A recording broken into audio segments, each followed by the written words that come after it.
Bugun sizlar bilan muhim mavzu haqida gaplashmoqchiman. Nimaga aynan Turkiya universitetlari? Mani ismim Umar. 2024-yil Future Study Consulting orqali Istanbuldagi universitetga kirganman.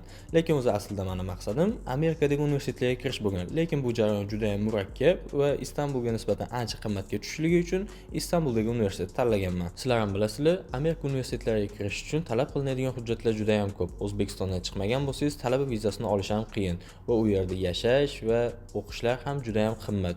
Shuning uchun men hamma imkoniyatlarni o'rganib chiqib, Istanbuldagi universitetni tanladim. Endi esa eng qiziq joyini aytaman. Turkiyadagi aksariyat universitetlar xalqaro akkreditatsiyaga ega va diplomlari butun dunyoga o'tadi. Erasmus+ va boshqa almashinuv dasturlari.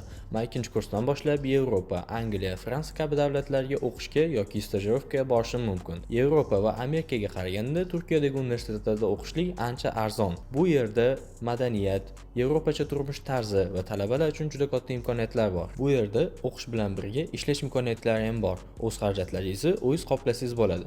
Misol uchun men ham o'qiyman, ham ishlayman va o'z kontraktimni ham o'zim qoplab kelaman. Agar siz ham xorijda sifatli ta'lim olib va ortiqcha xarajatlarsiz o'qishni istasangiz, Turkiya universitetlari aynan siz uchun. Men sizlarga Future Study Consulting tavsiya qilib qolaman. Ular hujjatlar topshirish va o'qishga kirish jarayonlarida to'liq yordam berishadi. Shunday ekan, o'z kelajagingizni bugundan rejalashtiring. Agar sizni qiziqtirgan savollar bo'lsa, kommentariyada yozib qoldiring.